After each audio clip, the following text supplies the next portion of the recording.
हाय नमस्कार. प्रवीण काळे. आज रविवार दिनांक 7 डिसेंबर 2025. आजच्या लोकरंगात आलेल्या लेखाचे वाचन करताना व गिरीश कुबेर यांच्या अन्यथा स्नेहचित्र या सदरातील व्यक्तिविशेषमध्ये आलेले अमरीश मिश्रा यांना गेल्याच महिन्यात अभिवाचित केलेला एकाच घनाच्या 2 सरी हे वाचलेलं म्हणून परिचित झालेले, पण तरीही या लेखाने विशेष ओळख झालेली. आपण ओळख करून घ्या मग. ऐकूया मग लेख शायद फिर इस जन्म में. लेखक गिरीश कुबेर, अभिवाचक प्रवीण काळे. अमरीश मिश्र ही व्यक्ती माझा मित्र नाही, मार्गदर्शक नाही, गुरु तर नाहीच नाही. फक्त स्नेही या शब्दावर बोलवून करावी इतपतच जवळची नाही. अमरीश हे सगळं आहे आणि यापेक्षाही अधिक काही आहे. त्याच्या माझ्या समान उर्दू भाषा प्रेमाचा आधार घ्यायचा तर रहनुमा हा शब्द त्याच्याबाबतच्या भावना व्यक्त करण्यासाठी जवळच असेल.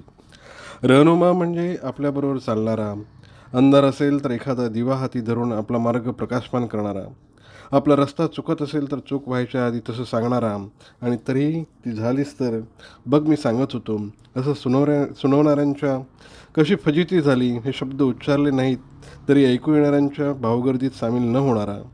एरवी बाकीचे आपल्या आसपास असतात ते माझं तेव्हा ऐकलं नाही, आता कशाला मी सांगू, असा मानापमानाचा फणकारा वागवत असतात. यात अमरीशसारख्यांचं असणं खूप वेगळं, मोलाचं. खरं तर अमरीश माझ्यापेक्षा बराच मोठा, वयाच्या क्षुद्र हिशोबात तर दशकभरानं तरी किमान, पण तरी पहिल्या दिवसापासून तो अरेतुरेतलाच राहिला. आणि हा पहिला दिवस आता आठवतही नाही इतका तो इतिहास होऊन गेला आहे. साधारण 25-30 वर्ष तरी झाली असतील. अमरीश मिश्र हे नाव मी वाचलं पहिल्यांदा तेव्हा 7वी-8वीत असेल बहुधा. म्हणजे माझी शाळा सुटायच्या आत अमरीश हा प्रतिष्ठित झालेला होता. त्यावेळी कोणत्या तरी एका दिवाळी अंकात अख्तरीबाई अशा शीर्षकाचा लेख होता. लेखक अमरीश मिश्र. मला तो लेख जसाच्या तसा आठवतोय आणि अजूनही दिसतोय. त्या लेखाच्या सुरुवातीला एक सुंदर रेखाचित्र, आडवसं एका घरंदाज स्त्रीचं, नाकातली चमकी, काळ्या पांढऱ्या चित्रात ती चमकणारी, नजरेत जगाला कुलवणारी बेफिकिरी.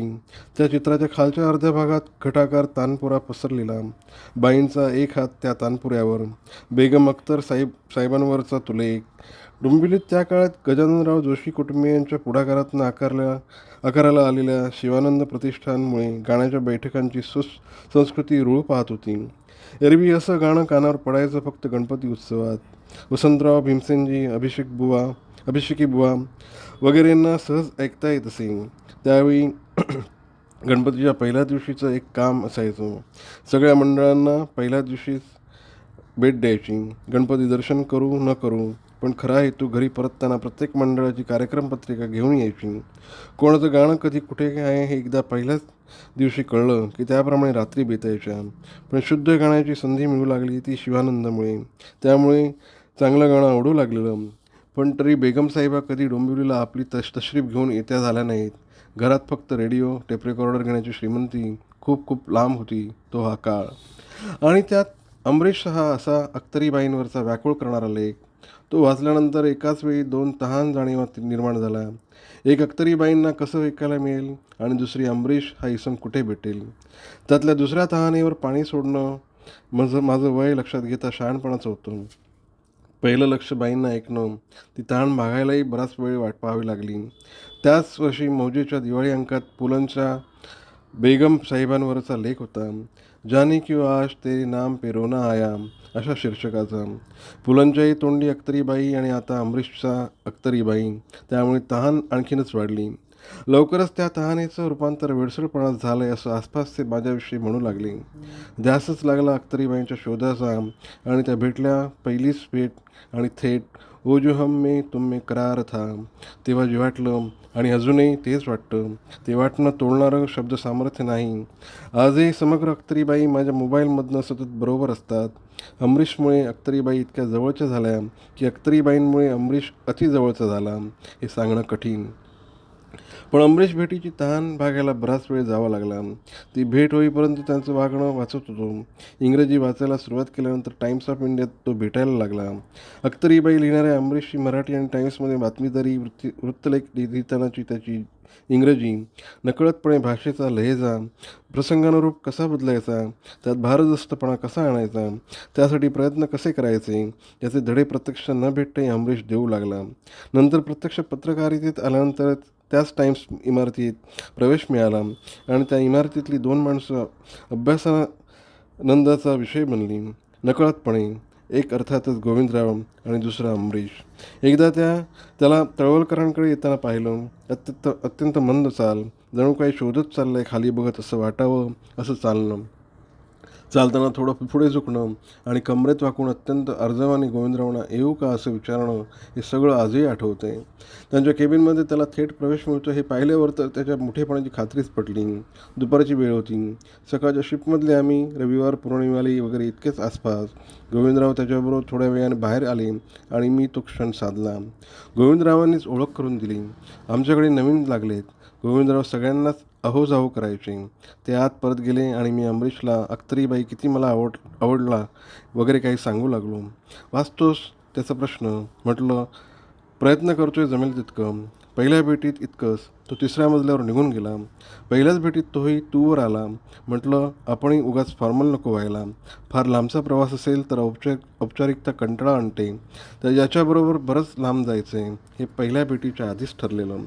त्यानं तसं काही ठरवलेलं होतं की किंवा काय माहीत नाही, पण हा प्रवास उत्तरोत्तर अधिकच आनंददायी होत गेला. इतका की मध्ये 5-6 वर्ष मी गोव्याला गेलो तेव्हा पडलेल्या खंडाची खूणसुद्धा मुंबईत परतल्यानंतर शिल्लक राहिली नाही. मी इकॉनॉमिक टाइम्सला गेल्यानंतर तर दोघे एकाच मजल्यावर आलो आणि राजकीय पत्रकारिता करू लागल्यावर एकाच वाहनातले प्रवासी बनलो. अमरीश अनेकांचा आवडता. बाळासाहेब ठाकरे, शरद पवार, विलासराव देशमुख, राज ठाकरे, गोपीनाथ मुंडे वगैरे अनेक. विशेषतः गप्पिष्ट राजकारणात अमरीश खुलायचा आणि ही राजकारणी मंडळी त्याहून अधिक खुलायची. अलगदपणे मी देखील या गप्पाहोत्रांच्या पुरोहित मंडळाचे सदस्य झालो. या अशा गप्पातनं जितकं सहज शिकायला मिळतं तितकं PhDतनंही मिळत नसेल यावर माझा विश्वास. त्याची सुरुवात पत्रकारितेत आलो तेव्हाच झाली. शरद पवारांची कोणत्याही विषयावरची हुकूमत समोरच्यापेक्षा कित्येक पट अधिक असा त्यांच्याकडचा माहितीसाठा, बाळासाहेबांचा अविश्वसनीय वाटेल असा मोकळेपणा, विलासरावांचा बेरकीपणा, मुंडेंच्या तिरक्या कॉमेंट्स, राज ठाकरेंचं कॅमेरा दृष्टी, अशी नुसती मजा. यातल्या एकाही गप्पाहोत्रात बातमी, राजकारण असे क्षुद्र विषय नसायचे. अजूनही नसतात. खऱ्या अर्थानं काव्यशास्त्र विनोदाचा उत्सव. अशा काही गप्पात मध्येच मग अमरीश गाणार. त्याचा गळा घाता आहे. आई उत्तम गायच्या त्याच्या. ते त्याच्यात उतरले. मोगूबाई कुर्डीकर ते लताबाई, सगळ्यांकडे त्याला मुक्त प्रवेश. एकदा मोगूबाईंनी नाराजी व्यक्त केली तो रियाज करत नाही म्हणून. अमरीश म्हणाला वेळ मिळत नाही. प्रवासात किती वेळ जातो वगैरे. तर मोगूबाई म्हणाल्या लोकलमधनं जातोस ना. मग तो ठेका पकडायचा आणि गायला लागायचं मनातल्या मनात. इतकं म्हणून थांबल्या नाहीत त्या. जणू लोकलमध्ये बसल्यासारख्या त्यांनी स्वतःच तो ठेका धरला आणि गायला लागल्या. या असल्या स्वरसणांची आनंद कोणत्याच बैठकात नाही मिळत. कधी O.P. नय्यर असोत, नाहीतर हसरत जयपुरी, किंवा अशोक शहाणे ते महेश एलकुंचवार, किंवा विजयाबाई, किंवा कुमुद मेहता. सगळ्यांच्या उंबरठ्याशी अमरीशच्या पावलांचा परिचय. अगदी ललिता पवारांनी शेवटच्या दिवसात तो आवर्जून भेटायला जायचं. हे स्नेहाळपण त्याच्या उत्तर प्रदेशातल्या मुळातनं आलेलं. मराठी लिहितो तो उत्तमच, पण मराठीपणातल्या अंगभूत तुसडेपणाचा, कोरडेपणाचा कमालीचा तिटकारा त्याला. कशी बोलतात मराठी माणसं कोणी घरी आल्यावर. या बसा असे नुसते आदेश. हिंदी उर्दूत बघा, आइये तशरीफ लाइये, किती गोड वाटतं हे असं तो अभिनय म्हणून दाखवतो. असे अनेक मुद्दे, बरेचसे लिहिताही येणार नाहीत असे. ही अशा मराठीपणाविषयीची नाखुशी, गोविंदराव तळवलकर आणि कविता, गाणं, शायरी यांच्याविषयी अभ्रष्ट आसक्ती, ही आम्हाला बांधून ठेवणारी भक्कम त्रिपेडी. बाकी काही मुद्दे असले किंवा नसले तरी या 3 मुद्द्यातल्या एकेकावर आम्ही असे शब्दशः अनेक रात्री जागवल्यात. नवीन काही वाचलं की आवर्जून एकमेकांना ऐकवण्याच्या आमच्या सवयीनं महानगर टेलिफोन कंपनीच्या उत्पन्नात किती भर पडली असेल ते एकदा तपासायला हवं. अमरीशचा फोन आहे किंवा करतोय असं म्हणायचा अवकाश. घरातल्या लहान मोठ्यांकडून चला आता 1-2 तासांची बेगमी अशी प्रतिक्रिया सहज उमटते. तरी बरं आता त्यानं मोबाईल न वापरण्याचा हट्ट सोडला आहे. एकदा तर त्याच्या हट्टामुळे टाइम्सच्या इमारतीत दणादण झाली. झालं असं की बाळासाहेब ठाकरेंचा फोन आला ऑफिसमध्ये. बाळासाहेब म्हणजे टेरर होती त्यावेळची ही गोष्ट. ते स्वतः फोनवर होते. त्यांचा फोन कोणा तरी आंगळालेल्या मुलीनं घेतला. तिला घाम फुटला. बाळासाहेबांना अमरीशशी अर्जंट काही बोलायचं होतं. पण अमरीश घरनं निघालेला. सर्व भोजनात शिवत शिवत जमेल तितकं रमत गमत स्वारी संध्याकाळी पोचायची ऑफिसात. तोपर्यंत 2-3दा फोन बाळासाहेबांचा. सगळ्यांची पाचावर धारण.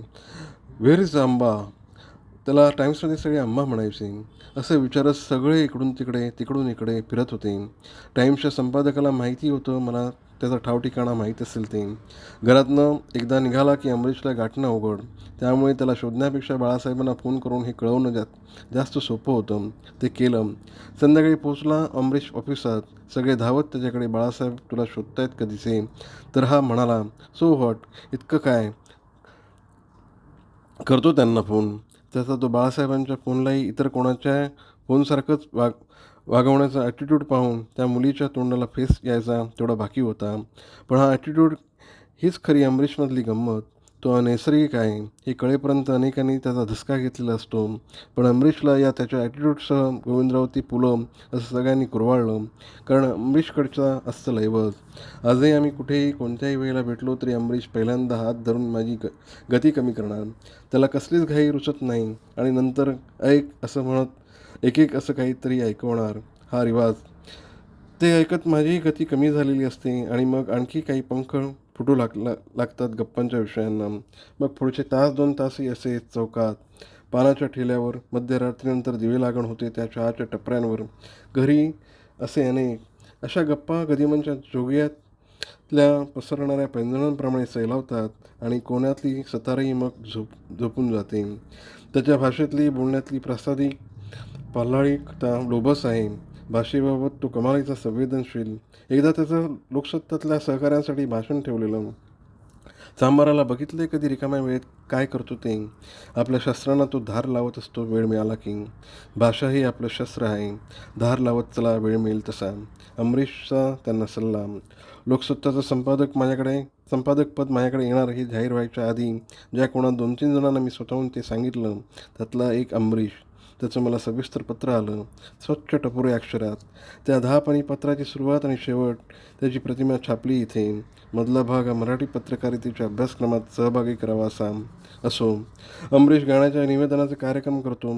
साहिर लुधियानवी, मदन मोहन हे आणखी 2 त्याचे माझे समान प्रेमाचे. तर एकदा मदन मोहन यांच्यावर त्याचा कार्यक्रम होता म्हणून गेलो होतो. छान सुरू होतं सगळं. आता शेवटचं गाणं. त्याच्या आधी त्या राजा मेहदी अली खान यांच्या कवितेची रसाळ ओळख अमरीशनं आपल्या नेहमीच्या शैलीत करून दिली आणि म्हणाला, समोर प्रेक्षकात माझा मित्र गिरीश बसलाय. हे गाणं त्याला लग जा गले. धन्यवाद.